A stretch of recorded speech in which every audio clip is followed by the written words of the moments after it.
സാലിസ് പ്ലേറ്റിൻ്റെ പുതിയൊരു എപ്പിസോഡിലേക്ക് എല്ലാവർക്കും സ്വാഗതം. കഴിഞ്ഞ പ്രാവശ്യത്തെ ചോക്ലേറ്റ് ഫാക്ടറി എല്ലാവർക്കും ഇഷ്ടപ്പെട്ടെന്ന് വിചാരിക്കണം.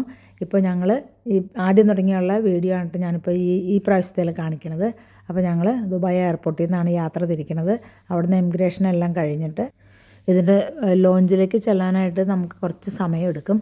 അപ്പോൾ പിള്ളേരെ കൊണ്ടൊക്കെ നമ്മൾ പോകുമ്പോൾ നടന്ന് അവിടം വരെ എത്താമെന്നുണ്ടെന്നുണ്ടെങ്കിൽ ഭയങ്കര പാടാണ്. ഒരു 15 മിനിറ്റ് ആണെങ്കിലും നമുക്ക് നടക്കേണ്ടി വരും. അപ്പോൾ അതിന് നമുക്ക് ക്ലബ് കാർ കിട്ടും. അവിടുന്ന് പാസഞ്ചേഴ്സിനെ ഇങ്ങനെയൊക്കെ കൊണ്ടുപോകുന്നതാണ്. നടക്കാൻ പറ്റാത്തവരെയും അതുപോലെ തന്നെ രോഗികളായിട്ടുള്ളവരെയും പിള്ളേരുമായിട്ട് പോകണവരെയും ഒക്കെ അവരിങ്ങനെ ഫ്രീ സർവീസാണ്. നമുക്ക് ഫ്ലോർ വഴി നടന്നു പോകണമെങ്കിൽ അങ്ങനെ പോവാം, അല്ല എസ്കലേറ്റർ പോകണമെന്നുണ്ടെന്നുണ്ടെങ്കിൽ അങ്ങനെ പോവാം. ആ സൗകര്യങ്ങളെല്ലാം ചെയ്തിട്ടുണ്ട്. പക്ഷേ പിള്ളേരെ കണ്ട് നമുക്ക് ഈ രണ്ട് മാർഗവും നടക്കില്ല. അതുകൊണ്ടാണ് നമ്മളിപ്പോൾ ഈ ക്ലബ് കാറിനെ ആശ്രയിച്ചേക്കണത്. നമ്മളിതിലിങ്ങനെ പാസ് ചെയ്ത് പോകുമ്പോൾ രണ്ട് സൈഡിലോട്ട് ആൾക്കാർ വെയിറ്റ് ചെയ്യണത് കാണാം. അത് കണക്ഷൻ ഫ്ലൈറ്റിന് വേണ്ടിയിട്ട് വെയിറ്റ് ചെയ്യണവരുണ്ട്, ബാക്കിയുള്ള ഫ്ലൈറ്റുകൾക്ക് വേണ്ടിയിട്ട് വെയിറ്റ് ചെയ്യണമുണ്ട്. അപ്പോൾ നമ്മളിപ്പോൾ ഈ പോണ എന്ന് പറഞ്ഞിട്ടുണ്ടെങ്കിൽ ഒരു ഏരിയ കഴിഞ്ഞ് കഴിയുമ്പോൾ അവരത് സ്റ്റോപ്പ് ചെയ്യും. അത് കഴിഞ്ഞ് നമ്മൾ താഴേക്ക് വീണ്ടും എസ്കലേറ്ററിൽ ഇറങ്ങണം. അത് ഇച്ചിരി ദൂരമേ ഉള്ളൂ. അത് കഴിഞ്ഞിട്ട് വീണ്ടും അവിടുന്ന് നമുക്ക് ക്ലബ് കാർ കിട്ടും. അതിലാണ് നമ്മൾ ഈ ലോഞ്ചിൻ്റെ അവിടേക്ക് പോണത്. ഇപ്പോൾ നമ്മൾ ലോഞ്ചിൻ്റെ അടുത്തേക്ക് എത്തി. എല്ലാവരും ട്രാവൽ ചെയ്യണവരായതുകൊണ്ട് ഇവിടെ ഭയങ്കര തിരക്കാണ്. ഒരു സീറ്റ് പോലും നമുക്ക് ഇരിക്കാനായിട്ട് കിട്ടിയിട്ടില്ല. അപ്പോൾ അതുകൊണ്ട് നമ്മളിവിടെ നിൽക്കുകയാണ്. അപ്പോൾ ഞാൻ ദേ താഴെ അവിടെ ഡ്യൂട്ടി ഫ്രീയുടെ ഷോപ്പുകളൊക്കെ ഉണ്ട്. അതൊക്കെ ജസ്റ്റ് ഇങ്ങനെ നിങ്ങളൊന്ന് കാണിക്കാൻ വേണ്ടിയിട്ട് ഷൂട്ട് ചെയ്യാണ്.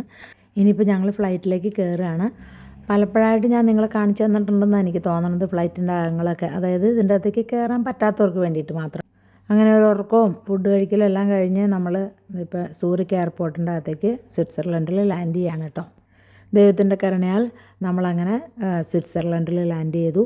നമ്മളുടെ ലഗേജുകളെല്ലാം കളക്ട് ചെയ്തിട്ട് നമ്മൾ റെൻ്റ് കാർ എടുക്കാനായിട്ട് പോവുകയാണ്. റെൻ്റ് കാറിൻ്റെ അവിടെ ചെന്ന് നമ്മൾ വണ്ടി എടുത്തു. ഇതെല്ലാം നമ്മൾ നേരത്തെ ബുക്ക് ചെയ്തിട്ടിരുന്നതാണ്. അപ്പോൾ അതുകൊണ്ട് ഒട്ടും തന്നെ താമസം വരാതെ കൊണ്ട് തന്നെ നമുക്ക് വണ്ടി പെട്ടെന്ന് തന്നെ കിട്ടുകയും ചെയ്തു അവിടെ. അങ്ങനെ വണ്ടിയുടെ കീ എല്ലാം മേടിച്ച് നമ്മുടെ ലഗേജുകളെല്ലാം എടുത്ത് വെച്ചിട്ട് നമ്മൾ ട്രാവൽ ചെയ്യാണ്. ഇവിടുന്ന് ഒരു 30 മിനിറ്റ് ദൂരമേ ഉള്ളൂ ഞങ്ങൾ താമസിക്കുന്ന സ്ഥലത്തേക്ക്.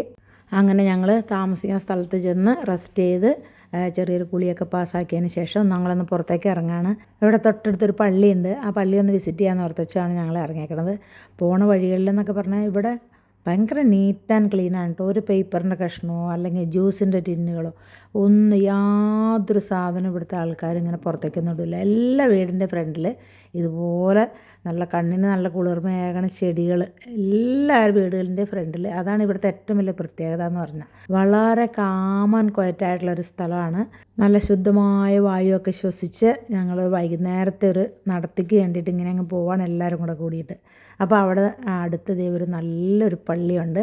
എല്ലാ 15 മിനിറ്റ് കൂടുമ്പോഴും അവിടെ നിന്ന് പള്ളിയിൽ നിന്ന് നല്ലൊരു മ്യൂസിക്, അതായത് പള്ളിയിൽ മണിയടിക്കണ സൗണ്ടും പോലത്തെ ഒരു നല്ലൊരു മ്യൂസിക്. അത് കേൾക്കുമ്പോൾ തന്നെ നമുക്ക് ഭയങ്കര ഒരു കുളിർമയാണ് കേട്ടോ. ഈ പള്ളിയിലേക്ക് പോണ വഴിയാണ് കേട്ടോ ഇത് ഇച്ചിരി കയറ്റം ഉള്ള സ്ഥലമാണ്. അപ്പോൾ അതുകൊണ്ട് ഞങ്ങളവിടെയൊക്കെ ഒന്ന് നിന്ന് കണ്ടോ ഈ ഫോട്ടോസൊക്കെ ഒന്ന് എടുത്ത് പല വീടുകളുടെയും ഫ്രണ്ടിൽ വെച്ച് പിടിപ്പിച്ചേക്കുന്ന ചെടികളുടെയൊക്കെ ഇതൊക്കെ എടുത്തേച്ച് ഞങ്ങളങ്ങനെ എൻജോയ് ചെയ്ത് നടക്കുകയാണ്. ഇപ്പോൾ ഞങ്ങൾ പള്ളിയുടെ കോമ്പൗണ്ടിലേക്ക് കയറിയപ്പോൾ തന്നെ ഇത് കണ്ടത് നമ്മുടെ പണ്ടത്തെ ഹൈഡ്രാഞ്ചി ഇല്ലേ, നമ്മുടെയൊക്കെ വീടുകളിലുണ്ടാവണം, അതിൻ്റെ ഗ്രീൻ കളറാണ്. ഞാൻ ആദ്യമായിട്ടാണ് ഈ കളർ കാണുന്നത്. അതൊക്കെ നിറച്ചുണ്ട്, കുറേ ചെടികളുണ്ട് അവിടെ. പള്ളി എന്ന് പറയുന്നത് ഇതാണ്. നല്ല മനോഹരമായിട്ടുള്ളൊരു പള്ളിയാണ്.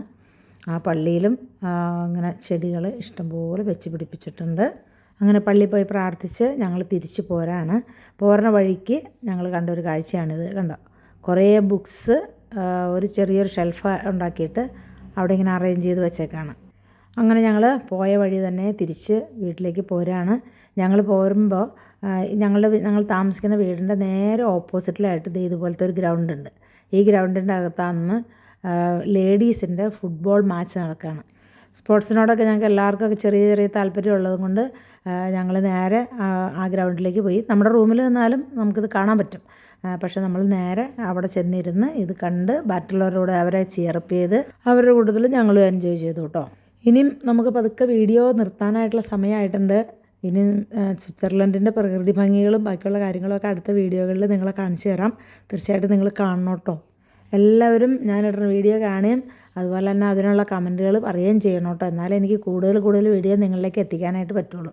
അപ്പോൾ അടുത്ത നല്ലൊരു വീഡിയോ ആയിട്ട് കാണുന്നതുവരേക്കും എല്ലാവർക്കും ബൈ ഫ്രം സാലിസ് പ്ലേറ്റ്.